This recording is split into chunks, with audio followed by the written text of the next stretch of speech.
Boa noite a todos vocês.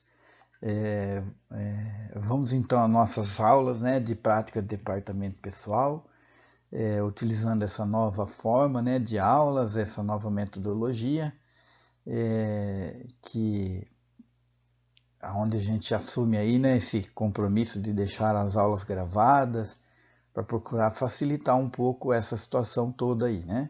A gente espera que seja no momento, seja breve esse momento, né? Mas, enfim, é uma oportunidade aí. Lembrando que eu deixo as aulas sempre gravadas, eu coloco o conteúdo em slides no PowerPoint lá na sala, né, na sala de aula do componente, e durante o dia eu já vou colocar, né, e coloco também esse vídeo, né, o link do vídeo gravado, que eu tenho um canal no YouTube, e eu ponho o link, eu jogo ele lá no YouTube, o vídeo, e deixo para vocês acessarem o link com a explicação do conteúdo, tá? Vi que algumas pessoas comentaram, né, acharam interessante e gostaram. Que bom, né? Tomara que esteja dando resultado mesmo. A intenção é essa, que a gente possa colaborar com você no sentido de, de facilitar realmente, né? De poder passar algum conteúdo, certo? Então vamos lá, nossas aulas de departamento pessoal, são as duas primeiras aulas aí da terça-feira. Tá?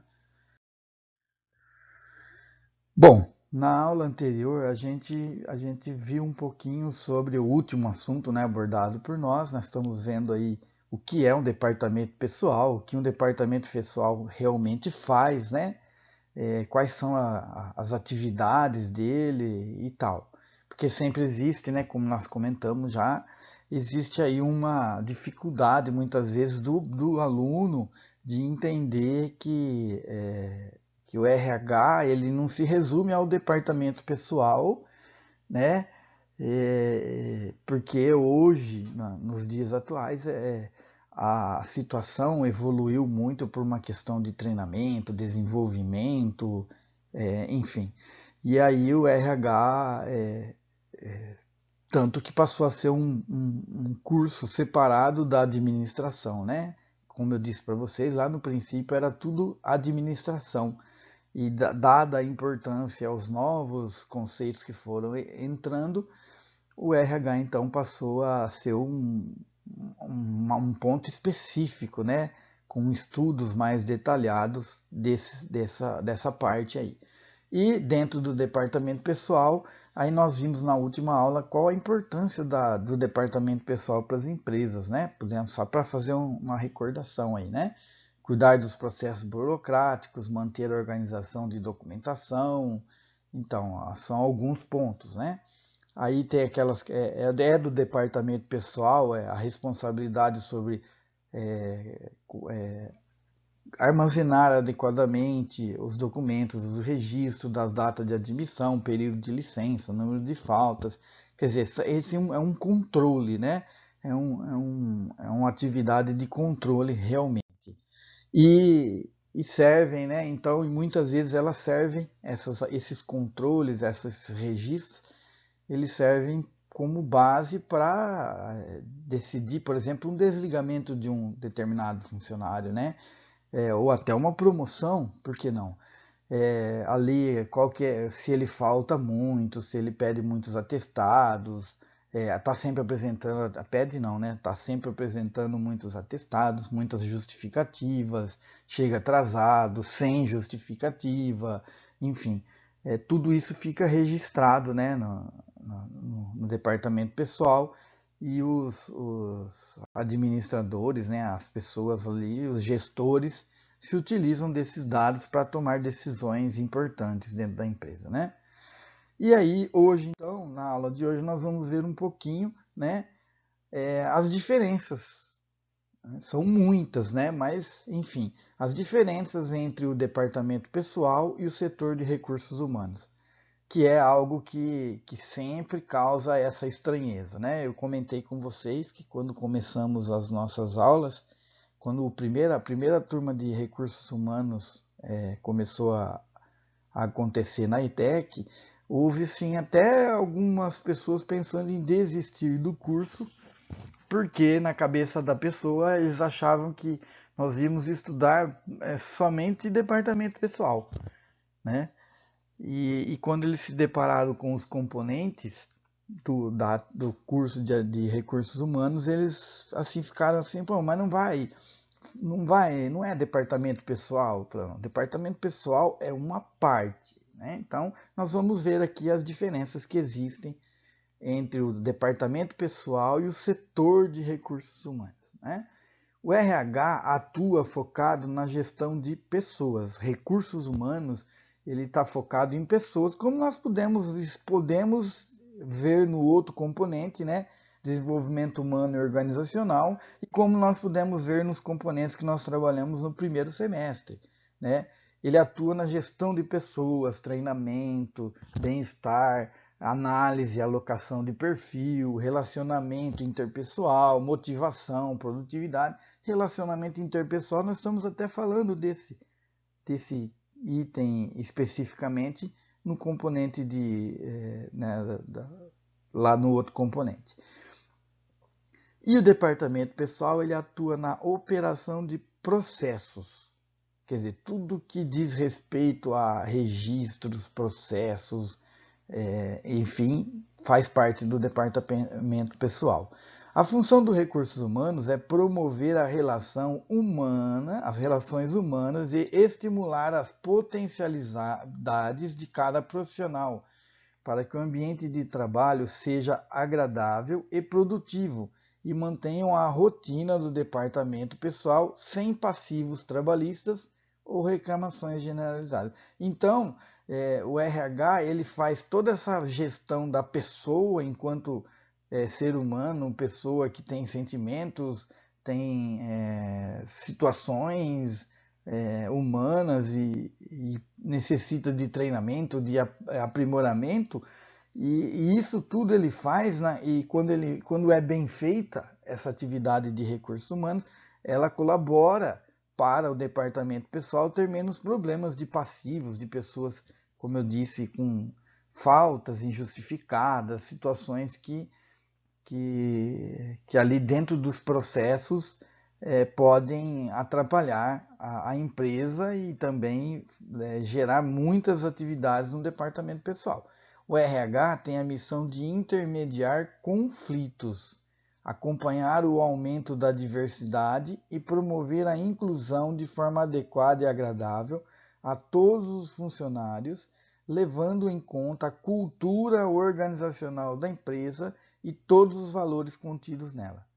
Tá? Então, a função do RH é essa, é mais humana mesmo, né? de entendimento, de análise da questão humana. Essa questão da cultura organizacional nós vamos estar vendo aí no outro componente, né? Então foi bom a gente ficou legal eu ter pego aí os dois componentes para trabalhar com vocês, porque eles vão estar muito correlacionados, né? Então basicamente é isso. Então algumas empresas contam com um RH mais afetivo e social, com um psicólogo à frente do departamento. Outras são mais objetivas e terciarizam esse trabalho de avaliações psicológicas, preferindo um gestor de RH por tratar-se de uma formação que entende melhor as atividades e processos executados no departamento de pessoal. Então, olha aqui, isso é interessante, né? Tem empresas não é que elas preferem focar, não é que elas deixam um de lado para fazer o outro, mas ela tem a visão, né, dentro da cultura dela de como cuidar de cada departamento. Então tem empresas que entendem que é interessante ela cultivar, né, com mais cuidado a questão do RH, as questões afetivos sociais. Então ela coloca lá para ser o gerente, o responsável pelo RH dela, um psicólogo, uma pessoa que seja especificamente dessa área de humanas, né?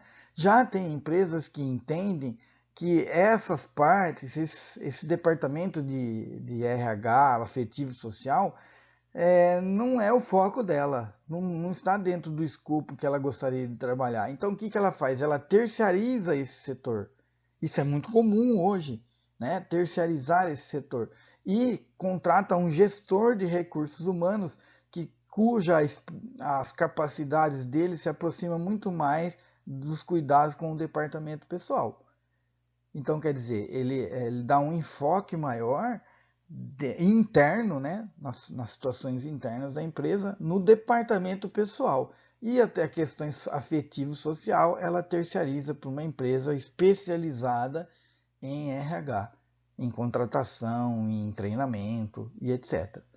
E existem empresas, inclusive, né, que preferem já terceirizar o departamento pessoal, né? Ou descentralizar, se não terceirizar, descentralizar ele, escolher uma outra unidade, né, que seja mais focada no departamento pessoal para cuidar disso.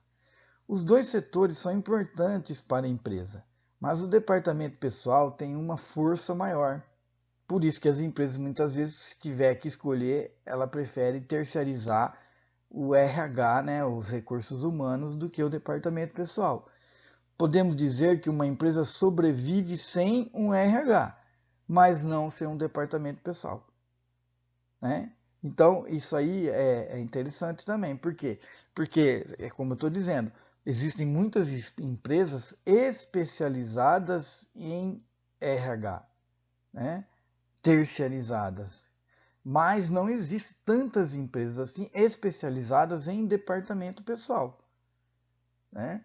Por quê? Porque o departamento pessoal ele está muito mais relacionado às situações internas, né? De controle de cartão de ponto, é coisa que necessita da presença diária ali, acompanhando, né, as movimentações dia a dia. Coisas que os recursos humanos nem tanto são. Recursos humanos são ações e atividades voltadas ao desenvolvimento afetivo e social dos funcionários, e que pode ser feito por uma empresa terceirizada de uma forma muito mais fácil, né? Então é possível atuar com certa deficiência na gestão de pessoas, mas jamais na gestão de processo burocrático dessas pessoas. Então, olha aí que interessante. Você pode, de repente, não ter um sistema tão eficiente assim de recursos humanos, mas a gestão burocrática dos processos não. Por quê? Porque isso implica em questões financeiras, principalmente, né? O departamento pessoal, um controle mal realizado, mal feito na gestão do departamento pessoal, nos processos burocráticos, leva a empresa a gastar mais com funcionário, não controlando a questão de entradas e saídas, pode não perceber que tem algum funcionário trabalhando menos horas do que deveria ou mais horas do que deveria, processos, né? Processos quando há uma demissão, processo trabalhista por parte de quem foi demitido, coisas que o departamento pessoal tem que estar muito atento, porque isso é muito comum. Já os recursos humanos, não que seja interessante ter essa deficiência no seu funcionamento. A deficiência no funcionamento dos recursos humanos gera uma empresa que não consegue criar adequadamente uma identidade como empresa, uma cultura organizacional, né? E aí pode gerar outras situações complicadas, que não envolvem questões financeiras ou de leis governamentais, leis que regem o trabalho, como a CLT. Não envolvem isso, mas podem sim prejudicar muito a empresa. Mesmo que o funcionário não se sinta motivado ou produtivo, vai continuar trabalhando normalmente. Se identificar o salário pago corretamente em seu lerite, puder contar com um plano de saúde nos momentos de emergência ou tiver meios de locomoção para o trabalho. Então isso quer dizer o quê? Que o RH, com as preocupações de motivação afetivo-social, mesmo que o funcionário não esteja motivado, né, se sentindo motivado, porque essa área é um pouco deficiente, mas se ele vê que o dinheiro dele é pago corretamente, é depositado corretamente, conforme o combinado no contrato, se ele vê que existem lá os benefícios estão sendo atendidos conforme combinado, ele vai trabalhar, né? A gente sabe disso, nem sempre a gente trabalha motivado, contente, feliz. Há sempre. Então é basicamente nesse sentido que ele diz que o departamento pessoal é algo que as empresas acabam se preocupando mais, porque afetam essas situações de pagamento correto no final do mês, cumprimento dos acordos que foram feitos ali no contrato de trabalho e etc. Né? Então, é o departamento pessoal que vai garantir o depósito mensal correspondente ao fundo de garantia, na conta vinculada do funcionário, ou o recolhimento da guia do INSS como contribuição para a aposentadoria. No caso de os dois departamentos existirem na empresa, a atuação coerente do departamento pessoal facilita o trabalho dos profissionais de RH. Uma empresa que paga em dia, sem erros ou descontos indevidos e mantém os benefícios em dias, tende a contar com funcionários mais engajados e comprometidos. Então, ó, vocês viram que vai e volta, né? Nós falamos lá no começo que o Recursos Humanos colabora, né, com o departamento pessoal no sentido de ajudar na escolha do profissional, né, que o profissional seja bem escolhido e tal. E o departamento pessoal ele colabora à medida em que ele cuida com zelo, né, das questões de pagamento, depósitos, esses depósitos do fundo de garantia, do recolhimento do INSS para aposentadoria. Quando um funcionário, um colaborador percebe que a empresa tem preocupação com isso, não erra constantemente nisso, né? Porque ninguém está infalível, ninguém é infalível, mas cuida para que isso não aconteça e se aconteça, seja corrigido imediatamente, seja detectado, ele acaba colaborando para esse engajamento do funcionário. Falar, pô, aqui é uma empresa legal, aqui os caras cumprem aquilo que foi feito no contrato, paga certinho, então eu tenho que fazer a minha parte de uma forma legal, então isso acaba colaborando com as funções dos recursos humanos, né? De preparar esse profissional aí, porque eles passam a ser mais engajados e comprometidos. Eu tenho uma tese que eu considero até um tanto quanto, considero não, é polêmica, né? Quando eu dava aula lá, começou lá no comecinho, há 10 anos atrás, né, as primeiras turmas, eu sempre dizia que a maior motivação, o maior insight de motivação de uma pessoa que trabalha é o salário, é o dinheiro, é o financeiro, né? A empresa pagando aquilo que foi combinado, pagando certinho, é o maior gatilho que existe. E muitas pessoas questionavam que dentro da motivação existem outras, o trabalho em equipe, os resultados obtidos. Concordo plenamente com tudo isso. E aí a pessoa, aí eu sempre caía naquela sequência de perguntas óbvias, né? Por que você procura trabalhar certinho, bem? Aí a resposta vinha lá, é para ganhar, eu faço bem certinho para ser reconhecido, para a empresa me reconhecer e me pagar e certinho. Então é uma questão financeira. Não, não é porque eu sou um profissional, eu quero fazer bem feito. Tá, mas por que você quer ser um profissional bom, fazer as coisas bem feitas? Ah, para que a empresa possa me reconhecer. Beleza, então você trabalha bem certinho, bonitinho, para que a empresa possa te reconhecer. Você quer que a empresa te reconheça para quê? Ah, para mim ser promovido, para mim ir para um outro departamento, para mim melhorar. E por que você quer ir para um outro departamento, melhorar, ser reconhecido? Ah, porque eu quero crescer. Mas você quer crescer por quê? Ah, porque eu quero me sentir importante. Tá, beleza, você quer se sentir importante. Mas Qual é o principal caráter, o que demonstra que a empresa está te reconhecendo e está te deixando se sentir importante? É uma promoção? É uma mudança de cargo? Tá. E quando acontece isso aí, o que te deixa mais feliz? Não é a questão de você estar subindo de cargo, mas principalmente subindo na situação financeira sua, que você está sendo reconhecido financeiramente também, né? Tá, a empresa me paga mais. Você consegue participar socialmente melhor dentro da empresa e fora da empresa. Você é reconhecido, é respeitado dentro da empresa porque você conseguiu um cargo melhor. E você é respeitado e reconhecido fora da empresa porque você tem uma condição de vida melhor, resultado da questão salarial, do que você está recebendo a mais, né? De benefícios, né? Então, o gatilho é sempre financeiro. Veja bem, eu sou, né, uma pessoa que sempre gostei da área de humanas, né? Sempre achei muito importante, é muito importante, mas não pode, sou um tanto quanto, não é mentirosa a palavra, sou um tanto quanto estranho a pessoa dizer que a questão financeira não influencia, não faz parte, do mais importante, né? Faz parte, sim, né? A gente precisa ter a humildade de reconhecer que faz parte.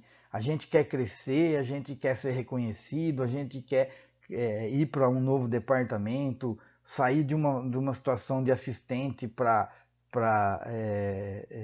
líder, de líder para chefe para... Enfim, a gente quer essa evolução para se sentir reconhecido, mas o principal gatilho é financeiro, é melhorar de vida, é melhorar as condições, né? Porque eu vou dar um exemplo para vocês do que eu estou falando aqui. Aí, enfim, depois vocês comentem lá, né? Não dá para a gente falar pessoalmente, mas vocês comentem lá o que vocês acharam, tá? Mas eu vou dar um exemplo para vocês. Vamos imaginar que você trabalha lá na empresa que você está, lá no local onde você está, todos os dias, na hora, antes de você ir embora, o dono da empresa, o chefe, o seu supervisor, seu superior imediato, vem ali, abraça você e fala assim: poxa vida, obrigado, amigo. Cara, olha, você é o melhor funcionário que eu tenho aqui na empresa. Parabéns, cara. Trabalho bem feito, não fica, né, não fica fazendo confusão, faz as coisas tudo, dá conta. Cara, parabéns, muito obrigado. Olha, que legal, você é o melhor funcionário que eu tenho aqui, sem dúvida nenhuma. Fala tudo isso para você. E aí você sai, né, com aquela sensação gostosa de ouvir um elogio, de ouvir um agradecimento e tal, né? E aí você vai para sua casa. Chega lá na sua casa, você entra em casa, seu filho, né, seu filho ou a pessoa da família vem conversar com você e você chega lá, vamos falar de um filho, que fica mais fácil. E você chega lá e você entra em casa, aí seu filho fala assim: pai, sabe o que eu tô com vontade? Eu tô com vontade de tomar um açaí, né? Sabe que é, né? Açaí, um sorvete, né? Um sorvete, um açaí. O pai não leva eu para tomar um açaí hoje? Né? Aí você olha para ele, aí você enfia a mão no seu bolso, na sua carteira, e você não tem um tostão furado para levar o seu filho que está pedindo para tomar um açaí. Aí você fala assim, na hora você esquece todos os elogios que o seu chefe, seu superior lá fez para você. Na hora você vai esquecer e vai falar assim: por que esses filha da mãe não me paga mais, já que eu sou tão bom funcionário assim? Vai se danar. Que diacho de profissional é esse que trabalha é reconhecido e não tem condições de comprar um açaí, pagar um açaí, um sorvete, 2 bolas de sorvete para um filho. O que vai acontecer a partir desse momento? Aquilo que quando você saiu da empresa era um insight, um gatilho de motivação, pode passar a ser assim uma tremenda revolta dentro de você. Porque você fala assim, caramba, que porcaria de profissional eu sou. Faço tudo bonitinho lá no meu trabalho e não sou capaz de comprar 2 bolas de sorvete ou um potinho de açaí para o meu filho, que está na minha casa. Então, de que adianta todo esse esforço e todo esse empenho? E aí, no dia seguinte, você vai voltar a trabalhar azedo, amargo, com o estômago doendo, boca seca, né? De nervoso, de tristeza, né? De não, seu filho ali chorando porque não pode ir tomar um açaí. E aí vai passar o dia a trabalhar ali naquela situação, né? Vai chegar de tarde, o seu superior vai chegar, vai abraçar você, vai falar assim, parabéns, cara, que profissional. O que vai acontecer nessa hora? Cara, você vai soltar os cachorros no seu chefe, no seu superior, vai falar tudo que você tá ali engasgado, porque você vai lembrar do seu filho querendo tomar um açaí lá. Então, é nesse sentido que eu estou querendo dizer para vocês, que a gente pode sim considerar o reconhecimento como pontos importantes, mas a questão financeira ela é ponto primordial. O dinheiro no bolso ali, a melhor condição de vida, a condição de trocar o seu carro, a condição de crescer na sociedade, realizar algumas coisas, vai pesar dentro da sua decisão, né? Então é por isso que o RH, então a gente saiu um pouquinho do assunto, mas não fugimos do escopo aí, né, do geral. Então o departamento pessoal ele cuida disso, né? Ele cuida de pagar, de cumprir com aquilo que está no contrato. E o recursos humanos cuida o quê? De preparar esse funcionário para receber outras quantias por mês, para ser promovido, para utilizar esse engajamento, etc. O RH atua visando sempre melhores resultados no quadro funcional como um todo, e o departamento pessoal é o suporte para as necessidades básicas do ser humano. É possível identificar as etapas da pirâmide de Maslow e os pontos exatos em que um departamento sai de cena para o outro entrar e vice-versa. Então nós vamos utilizar aqui a pirâmide de Maslow, essa pirâmide que inclusive a psicóloga, né, que deu palestra sexta-feira passada para vocês, utilizou lá em dado momento da sua palestra, né? A pirâmide de Maslow. Então nós vamos utilizar ela para a gente entender um pouquinho até que ponto dela está importante e influencia o departamento pessoal e de que ponto para frente o recursos humanos, a área de recursos humanos interfere mais, né? Então nós vamos aqui, ó, eu coloquei um desenho aqui da pirâmide de Maslow. Não sei se vocês já tinham visto, se é a primeira vez que estão vendo, provavelmente vocês vão ver muito, provavelmente não, vocês irão ver muitas vezes essa pirâmide dentro dos diversos componentes. Ela é básica para explicar muitas coisas dentro dos recursos humanos, dentro da empresa, dentro da organização, dentro do curso de administração como um todo, né? Então nós vamos entender aqui, ó, a base da pirâmide é onde ela começa, né? São as necessidades fisiológicas. Então o que é a necessidade fisiológica? Aquelas que mantêm a gente vivo, de pé, né? Comida, água, sexo, sono, repouso. Então está diretamente relacionada com o horário de trabalho, intervalo de descanso, o conforto físico. Quer dizer, horário de trabalho, o controle, né? Não trabalhar mais horas por dia, ter os horários de entrada e saída, enfim. Os intervalos, né? Que tudo isso, todas essas funções aqui, ó, estão dentro do departamento pessoal, né? Então, a satisfação do trabalho, ó, e satisfação fora do trabalho aqui, né? Tá mostrando aqui, ó. Então tá de um lado a comer, beber água, sexo, e o sono e repouso. E o conforto físico, que está diretamente relacionado o quê? A você ter um lugar para dormir, descansar, enfim.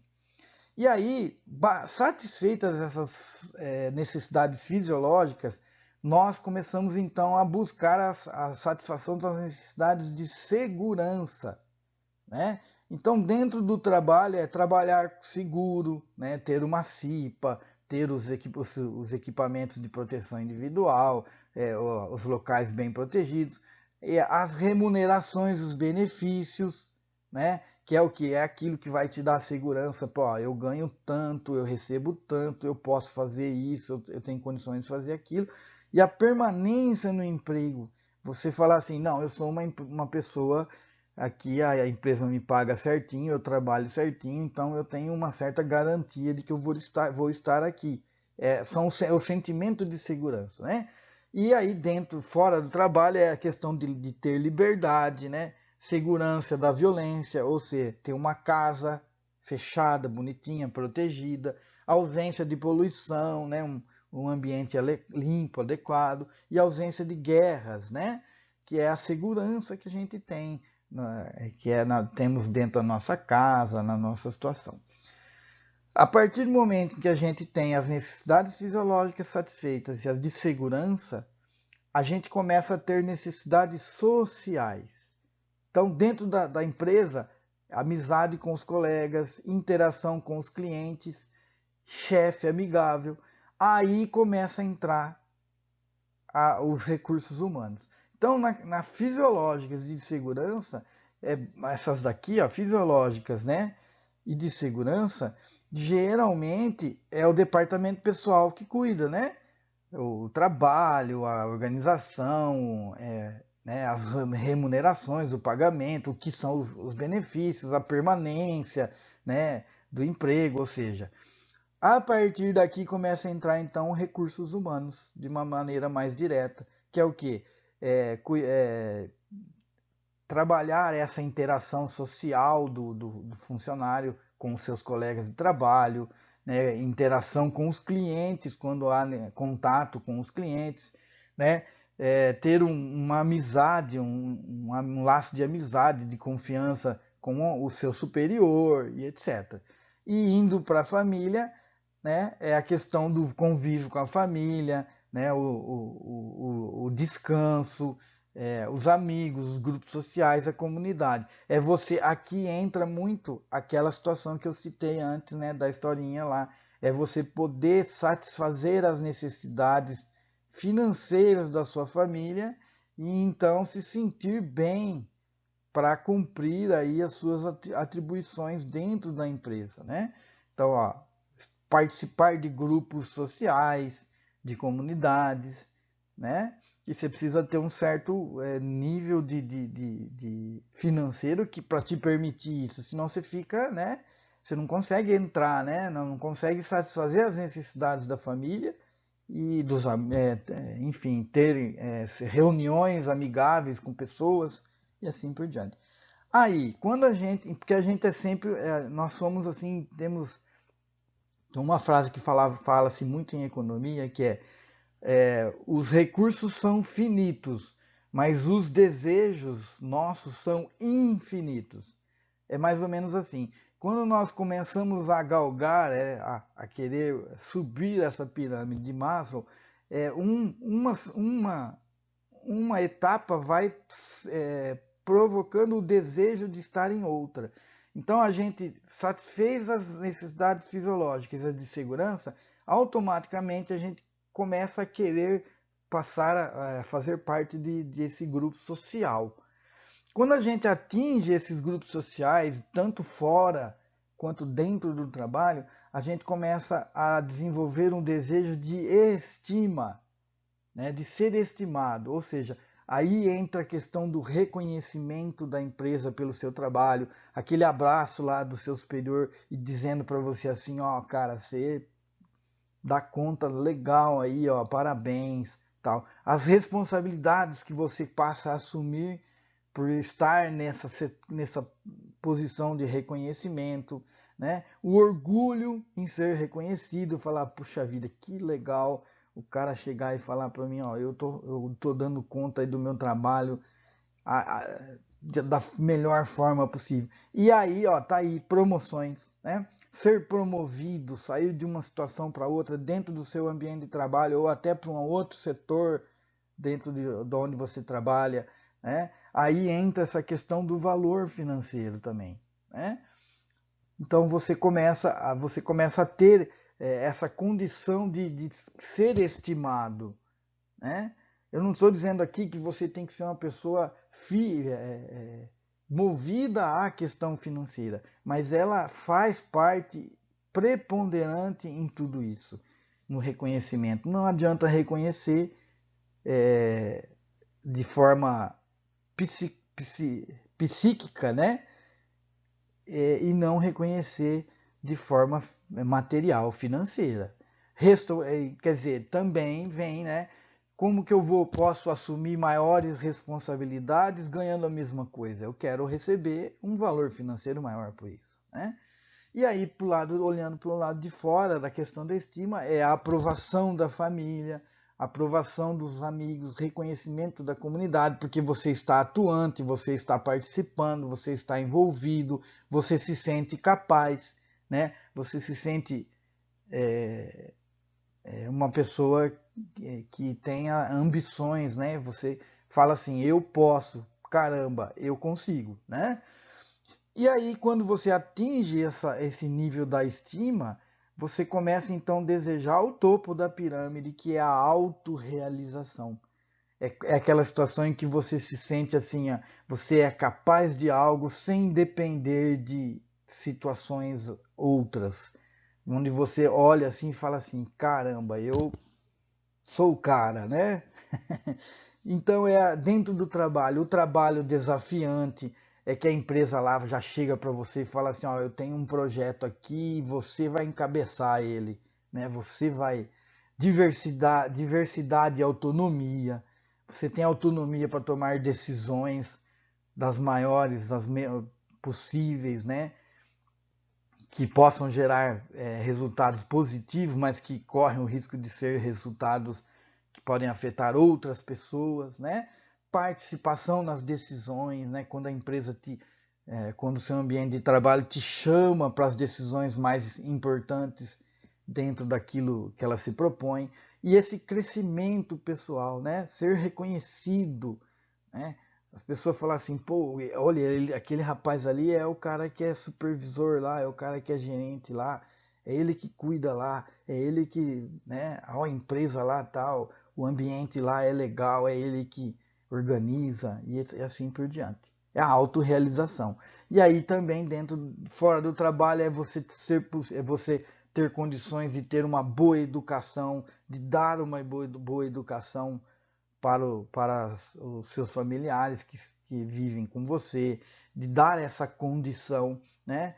Ter uma religião, um princípio, uma crença, fazer parte dela, ser reconhecido dentro dela, né? Participar, atuar, passatempos, né? Ter momentos de lazer com a família, ter condições e o crescimento pessoal. Reparem que, olha, em todas essas etapas da satisfação fora do trabalho, na autorrealização, se você reparar, entra a questão financeira. O que você precisa hoje para você ter uma boa educação? Né?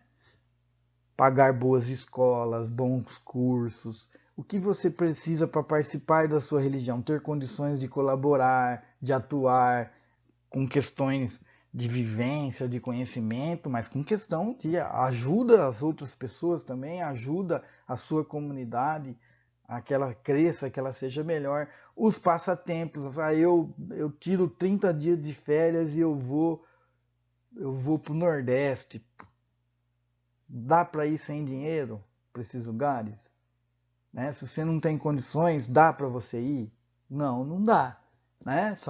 Nem de mochileiro não dá mais, né? Antigamente tinha umas situações que você ia pegando carona aqui. Agora, se você for decidir com carona, talvez você não consiga nem pegar carona, né?